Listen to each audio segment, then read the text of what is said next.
एक बात तो प्रवचन की शुरू के पहले ये कहना चाहूंगा, हम सबको एक मंच पर बैठकर देख करके आपको बहुत आनंद आया। बस मैं इतना कहूंगा, हम सबको एक मंच पर बैठकर के जो आनंद आता है, आप सब जिस दिन एक मंच हो जाएंगे उस दिन हमको आनंद आएगा। मैं यहाँ कोई प्रवचन करने के लिए नहीं आया हूँ, मैं तो इस विभूति को सिर्फ देखने के लिए आया हूँ,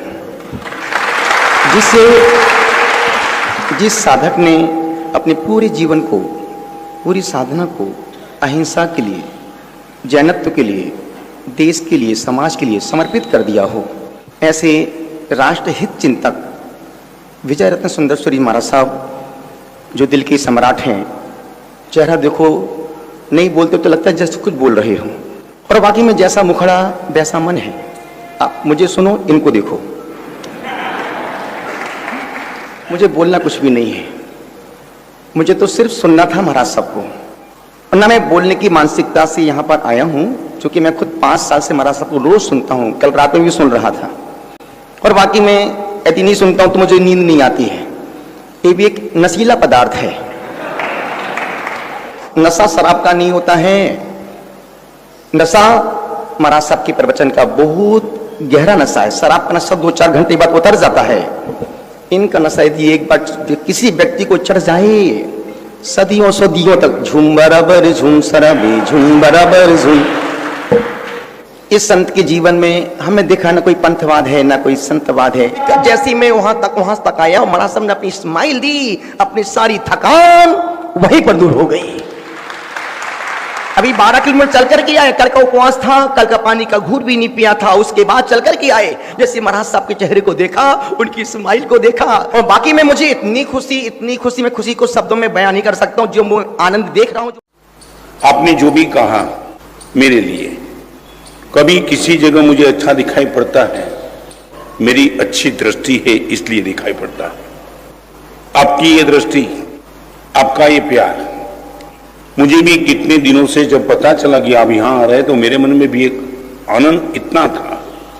मैं एक बात बताना चाहता हूं, महावीर जी कर्जा लेकर के दान कर सकते, मगर कर्जा लेकर तप नहीं कर सकते ना। वो तो जब करे तब पता चले कि तप शब्द सरल है, करते हैं तब पता चलता है। और ये प्रकृष्ट तप, परमात्मा के शासन का ये तप, मुनि जीवन की चर्या के साथ हम सब आपके तप के प्रति नतमस्तक हैं।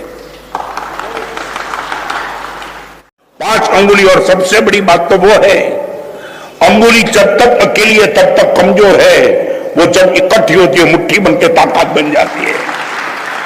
कई क्षेत्र में अलग अलग हमारी धर्म क्रिया है, चाहे पूजा की विधि हो, चाहे प्रतिक्रमण की विधि हो, विषमता है। देरानी जेठानी, ननद, सास, बहू, छोटा भाई, बड़ा भाई, बेटा, सब कुछ परिवार में विषमता होने के बाद भी यदि आपका घर मजे से चलता है, विरोधिता नहीं है, तो माने परिवार में भी विषमता रहती है, संघ में भी विषमता रहेगी, मगर एक ख्याल रखना है, कहीं विरोधिता पैदा न हो, और विरोधिता हम कभी पैदा न करें, तो फिर ये मुट्ठी बनके ताकत बनके रहेगी। मैं आपसे भी कहना चाहूंगा, आपके पास एडवांस टेक्नोलॉजी है, हजारों लाखों आपके ग्रुप है, बबाल के व्हाट्सएप तो तुमने बोझ भेजे, ये संगठन का व्हाट्सएप भेज दे देना। सारे हिंदुस्तान को एक मैसेज जाना चाहिए कि विषमता के बीच में भी प्रसन्नता रह सकती है। प्रसन्नता रह सकती क्या है, विषमता के बीच में भी प्रसन्न सागर बैठे रहते हैं।